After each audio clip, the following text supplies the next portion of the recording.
Hello and welcome to the Xtra Edge, a sports analytics podcast powered by KINEXON Sports. Please like and subscribe on any and all of the platforms you prefer to listen to your podcast. I'm Dave Grinjinski, and today we're talking to Yolanda Berryhill, or Yo, or Coach Yo, as she's known on campus. She is the head strength and conditioning coach for the Texas A&M women's basketball team, the home of the Aggies. Coach Berryhill, let me first start by thanking you for taking some time and joining us here on the Xtra Edge.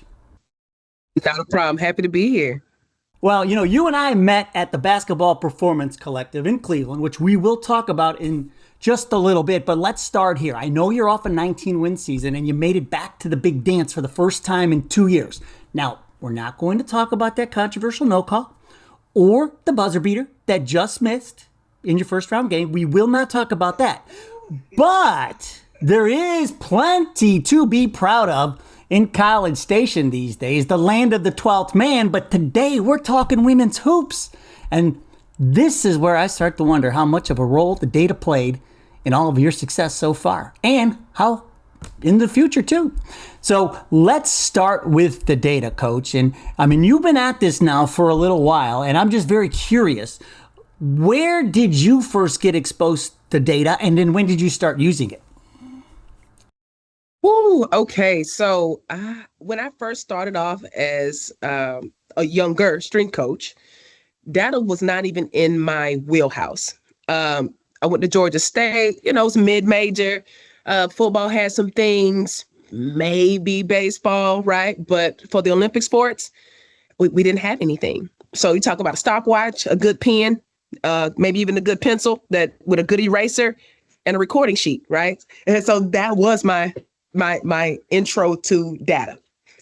And then I got my full-time job at Appalachian State, and then they started having different systems. And so I started to get a little integrated in the system. And I was like, how, I was skeptical at first, be honest, right? I learned through a mentor that was extremely conservative and traditional, right? So GPS and tracking, load monitoring, it was taboo. So getting into it at a very minimal level. And then I started to really get a good gauge on the intensity or the work that was done. And that was interesting to me, right? It's like, okay, I can really sit here and see different heart rates or see some miles accumulated, right? And that was intriguing. And it allowed me to have more strategic conversations. And so as I continued my career, and I got to SMU, maybe, a higher mid-major, then from SMU got to Georgia Tech, then it really took off. And so when I got to Georgia Tech, that's really when I really had a real good focus. I had to focus really, in on it. We didn't have a sports science department. So my network was extremely important.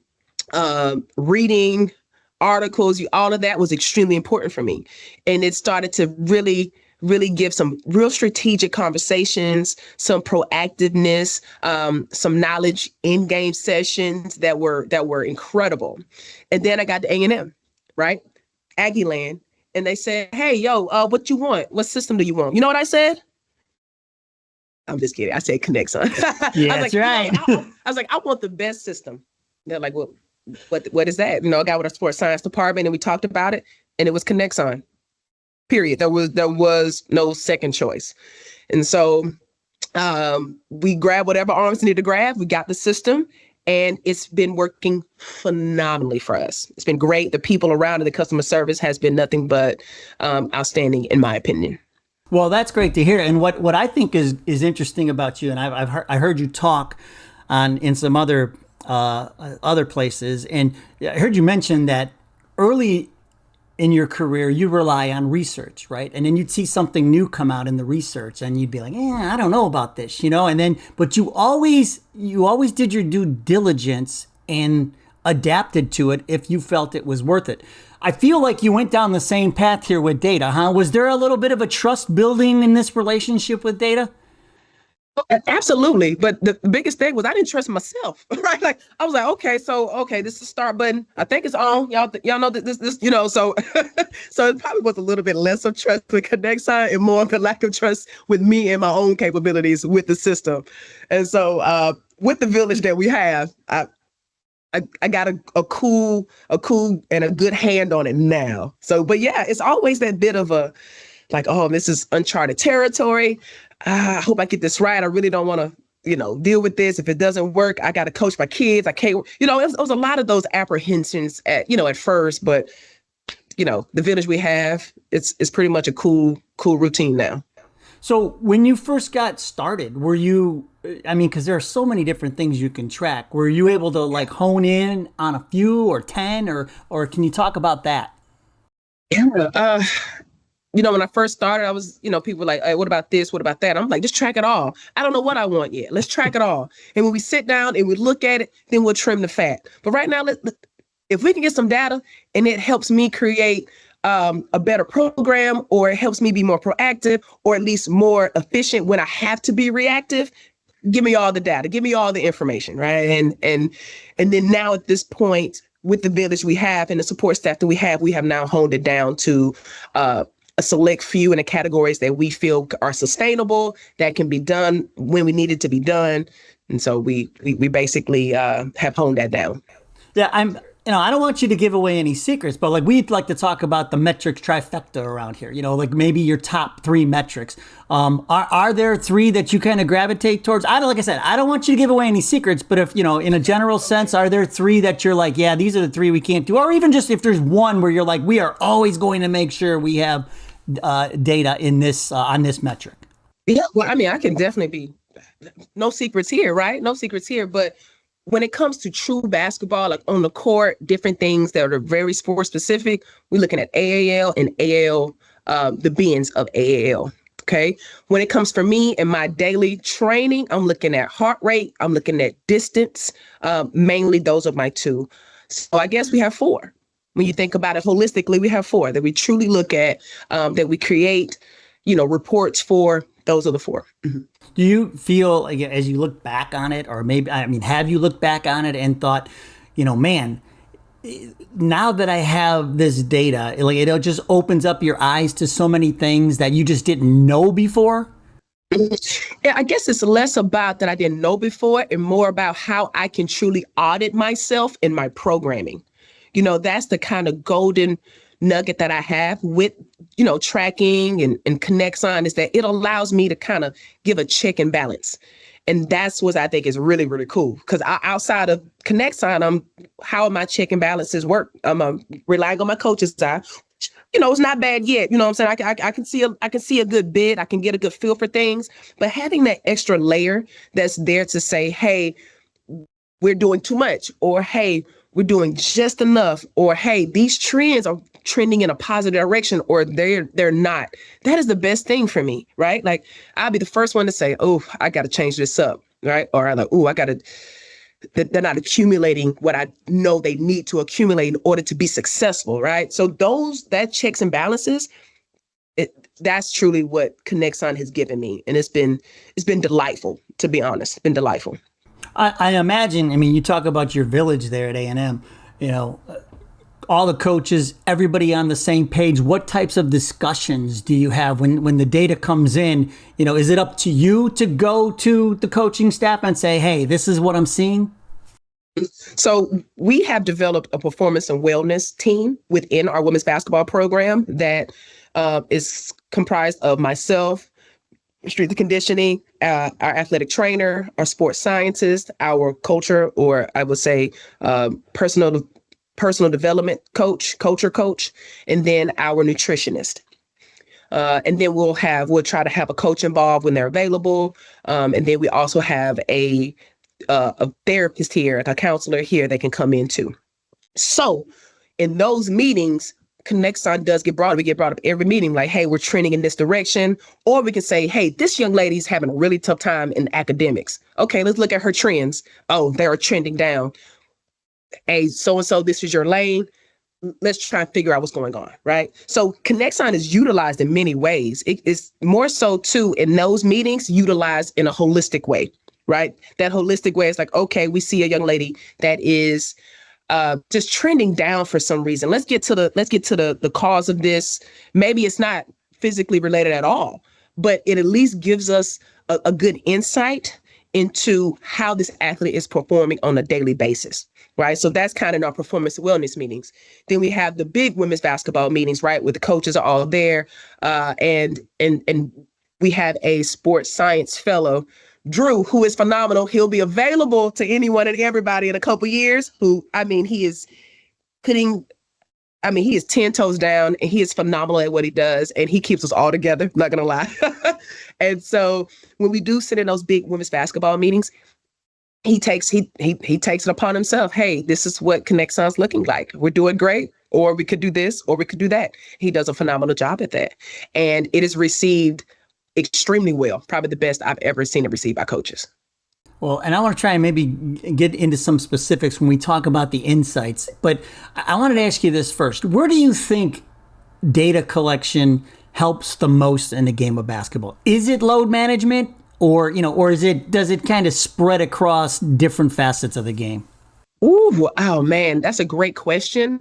I think when it's at certain parts of the year, it may take precedence in a certain area. Like right now, the coaches aren't really, thinking about the data. They just want the work right now. It's off season. So it's utilized heavily by me at this point, especially when we're conditioning and we accumulate yards and we're accumulating, just overall intensity.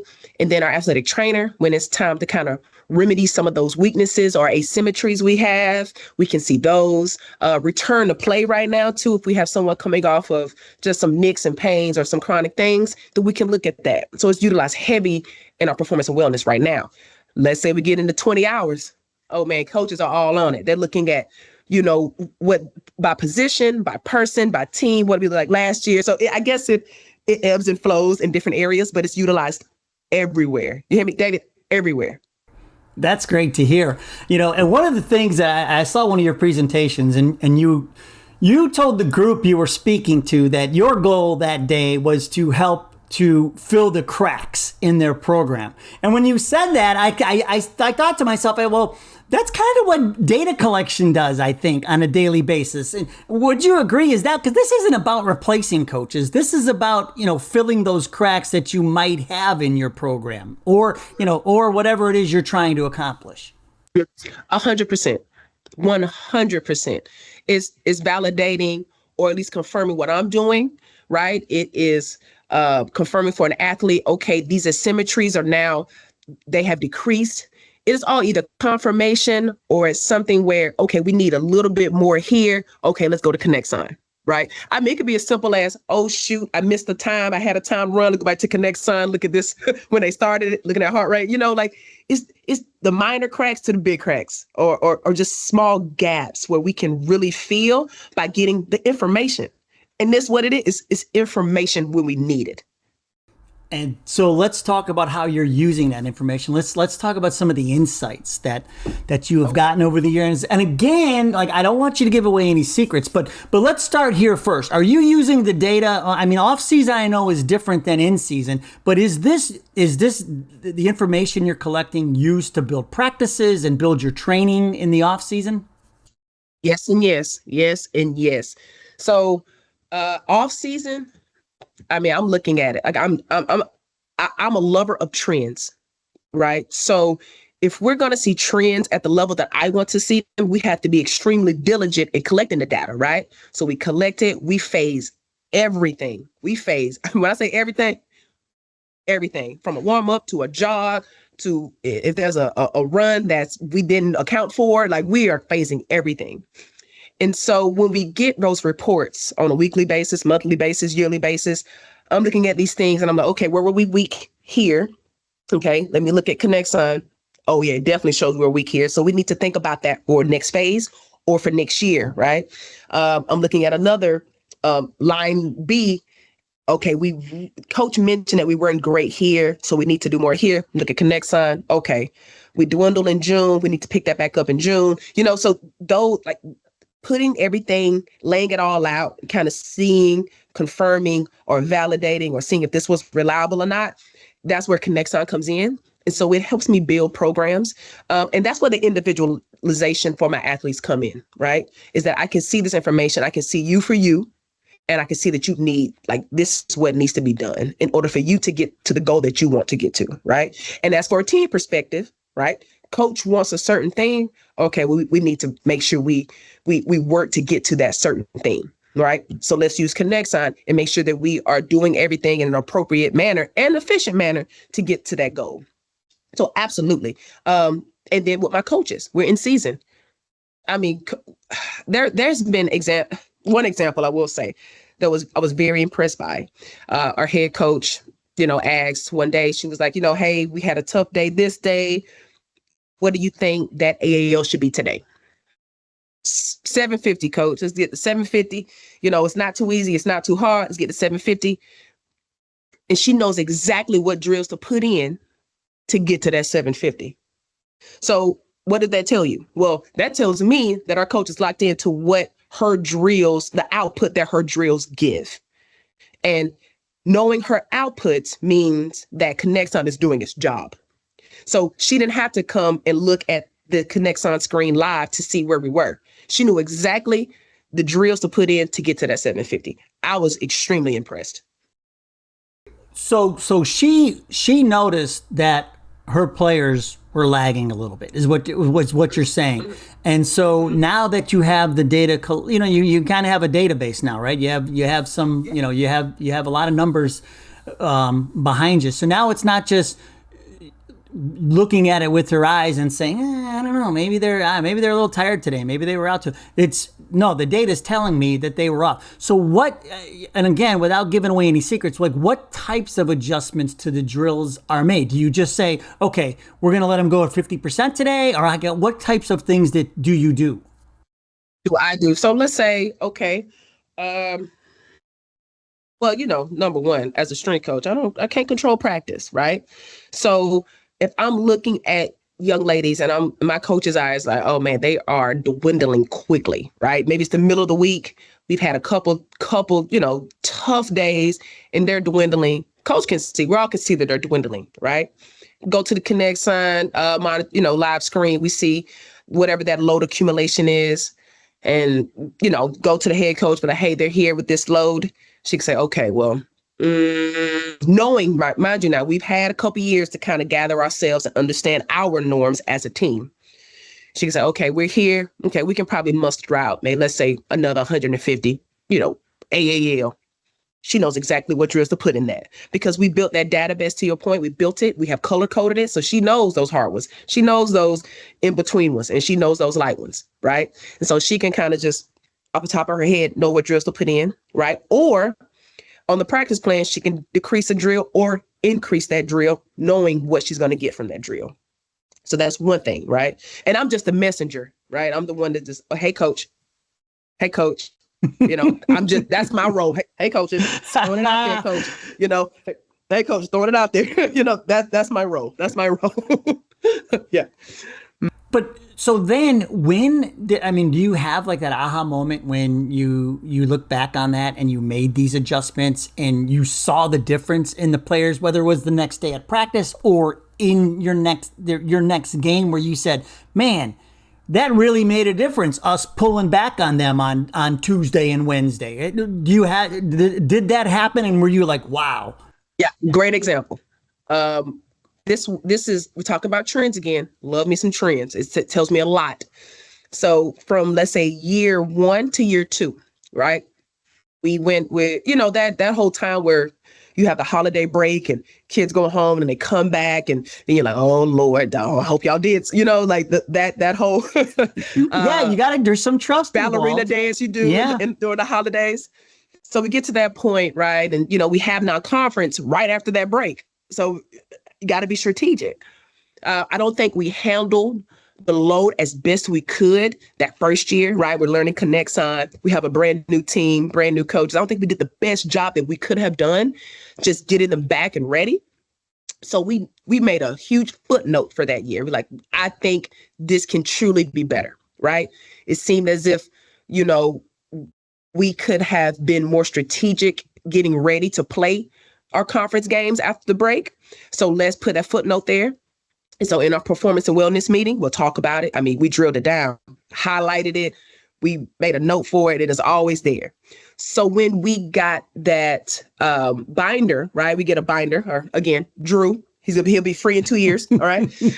We get a binder at the end of each year with all of our KINEXON data, right? And the things that we track and how we look at that trends over time and by position. And also what the coaches want too, right? What I want, what the coaches want. And we saw that gap. We saw that crack. We were like, man, this part of the year doesn't look like how we trained, right? That certain part right during that break, it doesn't look the same. So then fast forward next year, we come around this time. Oh, we got it too. That crack is full. You hear me? There's no more cracks in that system because we found out where that problem was. We fixed it. We used KINEXON. We fixed it. We got them ready, and I think we won that first conference game. And so was it a matter of, you saying, look, we've got to start a little more intensity round wise. We need more intensity. Intensity was the thing, right? I think we made the mistake of not thinking that they would have been okay with the intensity. We made the mistake of thinking we had to have this slow, gradual, wind up to get ready. And in reality, our athletes are resilient. And so we switched it up. We changed some things. We had a certain type of rhythm to it for like the first, 3-4 days. And it was like they didn't miss a step. That's exactly it. That's what this is for. Whether it's, practice times or intensities and all of these things, knowing, and there it is. That's exactly it. Knowing when to pull back, but then also knowing when you have to ramp it up. Mm-hmm. Mm-hmm, mm-hmm. And that was a true aha moment for me, and how it truly fortified my relationship with KINEXON specifically, but just overall, generally speaking, with data. Yeah. Well, one of the things that I want to ask you about is, because one of the things that we're doing here at KINEXON Sports, and we're working with some teams, is our women's initiative. And we're really trying to, in women's sports, put together like that total package, that holistic package for women athletes. Because obviously, we're different, right? Men and women are different, and men and women athletes are different. And, and one of the big pieces of that is the menstrual cycle. And so I'm just curious, like over the years, what your thoughts are and where are we at this point? I know we have a long way to go, but, are you using any of the data and maybe a demand plan or anything like that at this point with your women athletes? Well, being a woman myself, right, and understanding menstrual cycles now for my whole life, is I don't take too much stock in it. Probably a very unpopular opinion, and I'm okay with that. I just think, again, to my point of I think these young ladies are resilient through cramps, through them not. Now, I get it. There's some that are extremely bad. That's noticed without putting anything on. That's just noticed. But I don't alter much at all, if at all.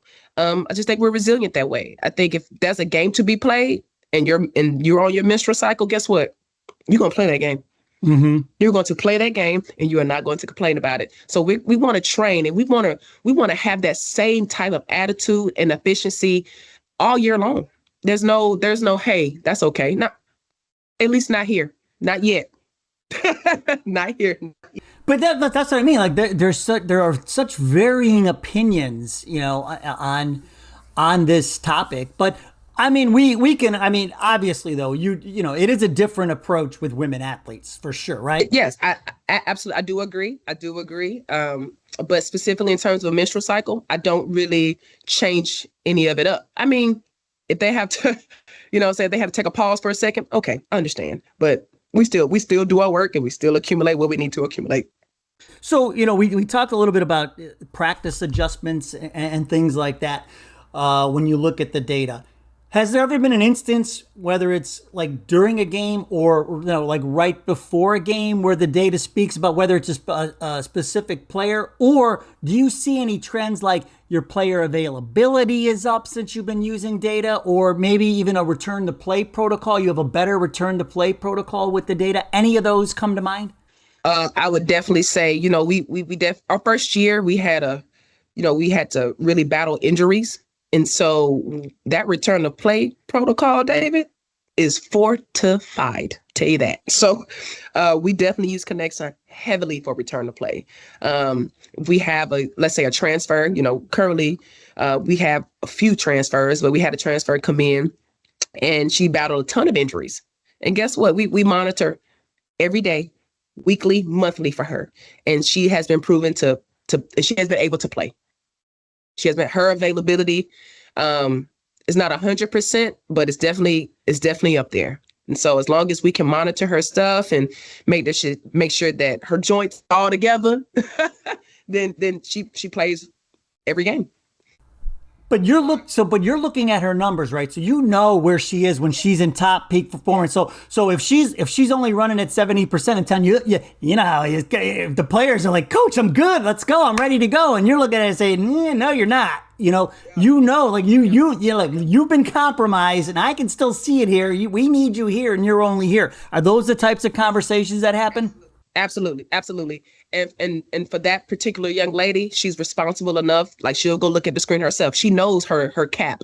She knows where to get, like, she knows which drills to get in and which drills to abstain from. Like, she understands where her load monitoring is and her range, so that she's in things that are extremely important for her development. Right. So she's extremely an efficient player. And it's been phenomenal. Like, she doesn't have to come to me or Drew. She can go straight to the screen, see where she is, look at the practice plan, and know exactly what she needs to do. Yeah, how crazy is that now? To where it's lovely. Well, I mean, yeah, crazy in a good way. Where before it used to just, you just had to go on field or trust. It's just like when the manager of the baseball team goes out to the pitcher's mound and how you feel. Of course, the pitcher's going to tell him every single time I'm good. Especially when it's kids. When it's kids, they're going to say, yeah, I know, I'm at 120 pitches. Yeah, but I'm still good. But when you can look at that data and know for a fact that you're not good, it's just a safer way to do things. It is. And also it just gives it gives a certain efficiency too, right? And a responsibility. Like, hey, you have a responsibility to know where you need to stop, where you need to get in, like where your energy needs to be expended. You need to know that. And over time, she knows it. And it's actually pretty lovely, because she's able to maintain her training load with me. She's able to maintain her training load in practice, her individuals, and she plays games. It's been phenomenal to fill that gap. It's been phenomenal to fill that gap. Oh no, it's just great to hear. And this is where, we can talk about the Basketball Performance Collective, because I see what you're trying to do. And talk a little bit about what it is, but I know you're trying to bring in all of these different experts in the field, and everybody gets to share their thoughts and kind of build on it. Can you talk a little bit about the Basketball Performance Collective? So I started this 2 years ago. It's very much so in its infancy, and it's a passion project. That's what it started off. And honestly, I hope that's how it will end, just as a passion project, being able to give back to a field that I enjoy and love so much, and ever evolving. Right. So it's a way to not only put people from, again, I talk about my performance and wellness staff, the village. And I think I have been tremendous in my position because of that village, because I have a sport scientist in the room, because I have an athletic trainer in the room. I have a sports psychologist in the room. I have people in the room that help me do my job better. And so taking that entire philosophy and putting it into a realm where we can now add in women, we can add in sports, we can add in networking, we can add in new revelations or refreshing old revelations, right? We can put those in a room and allow ourselves to grow when we talk about long-term development for an athlete, right? And it's been a beautiful thing to just watch people get in and see them lock into something and maybe spur something that they haven't thought about, or even spur something newly that they have not thought about. And it's a way to bring more light or shine more light to the women in sport and our position as a strength coach in basketball. I mean, it's been phenomenal, I will say. So I know they have something like this on the men's side, and that's phenomenal. That's phenomenal. But being able to shine a light on this, on specifically the women, it's been great. And not and honestly too, at this time, it's trending, right? Women's basketball is trending. So that's nice, but it definitely wasn't it wasn't trying to go into something that was expanding. It was trying to fortify something that was already there. Yeah, but I mean, timing is everything, right? And what I love about it, because I was like I said, I got the chance to spend a little bit of time since you were here in Cleveland, in my hometown, and I got the chance to see a little bit of what you were doing. And I think it's great because you have all of these different opinions just from all of these different facets of the game coming together. Is there anything that stands out in your mind? You've done this now a couple of years, that you learned from somebody who's not even a strength and conditioning, maybe a dietitian or something? Yes. And that's it too, right? It's amazing bringing these different people. They contribute to the athlete tremendously, right? Like, how can I fully do my job well if they're not fueling themselves correctly, or they're not taking care of themselves mentally, emotionally, spiritually, right? Like those things. And being able to listen to a dietitian, listen to a sports psychologist is so eye-opening.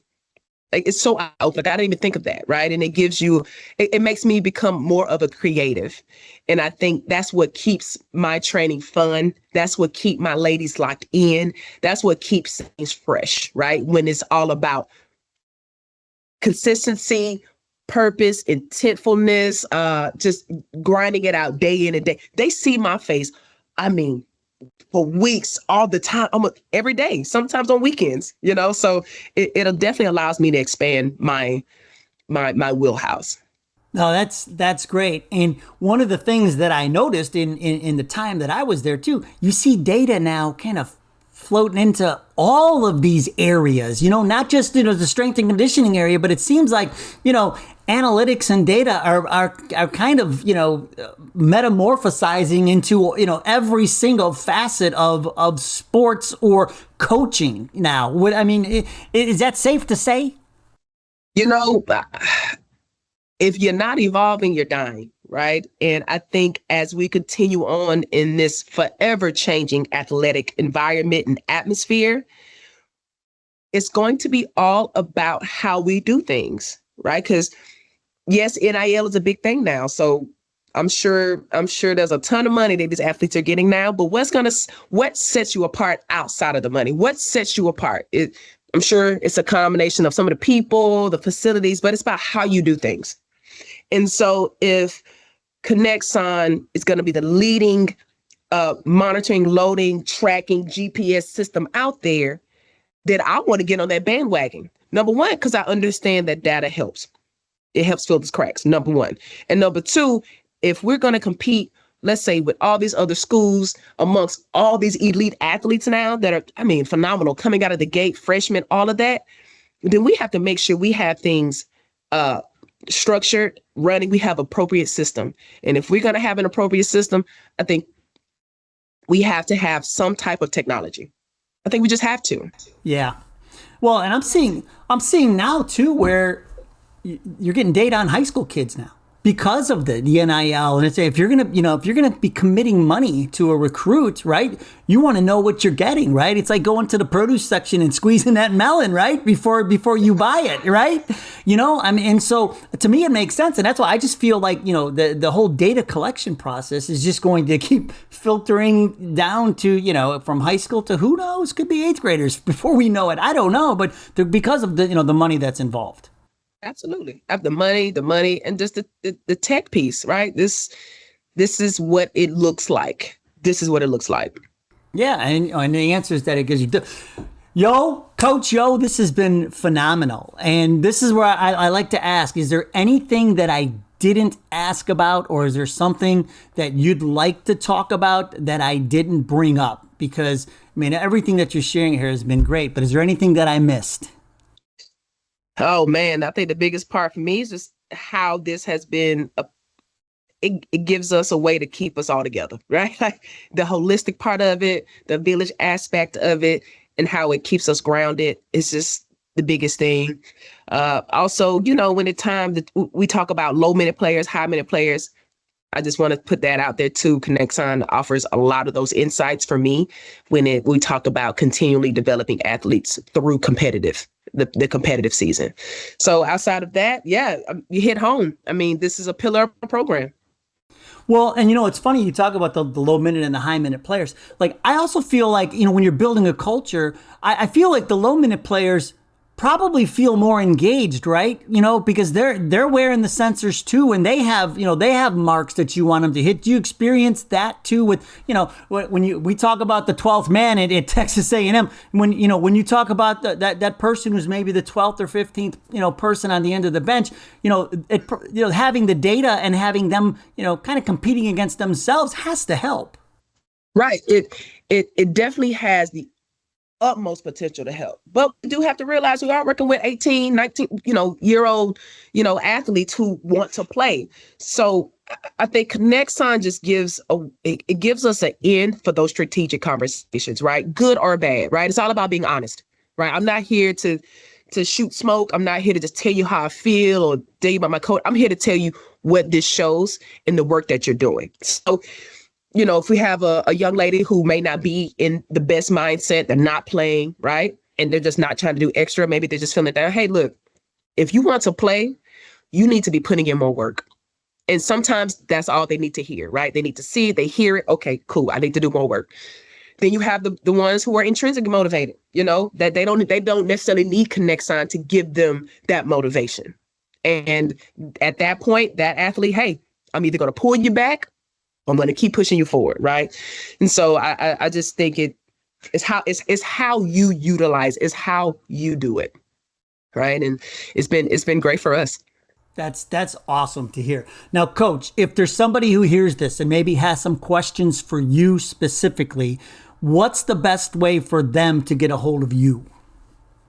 Email is great. Give me some time with the email. I'm not going to lie, but email is great. Berryhill@athletics.tamu.edu. Phenomenal. I will get it. The other thing is Instagram, YoBerry32.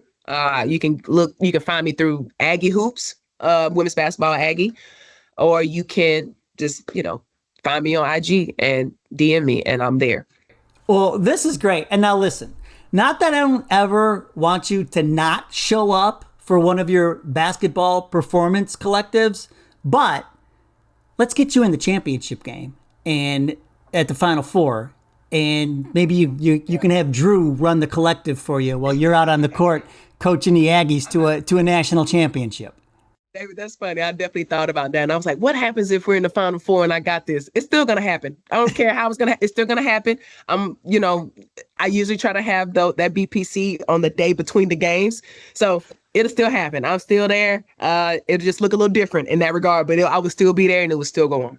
Well, whether it's Drew, you could call me, just call for the crafty veteran out of the bullpen. I'll come and help, whatever it takes, if we get you there. But this is you are just such a joy to talk to, the energy, the positivity, and I'm so glad that I'm happy that KINEXON and the data we're providing for you is helping in such a great way. Coach Yo, I can't thank you enough for coming on. Absolutely. It's been a pleasure. Thank you, David. Thank you for having me. We'll have you back. Hey, if you know a great coach who's doing great things, winning games, and doing it with sports data and analytics, we'd love to hear about them. We may ask them to be a future guest on the podcast, just like we did Coach Yo. You could find us on Twitter and Instagram at KINEXON Sports or on LinkedIn at KINEXON Sports and Media. Remember, we want you to innovate the game by collecting the data, getting those insights, and turning those insights into action. We'll see you next time.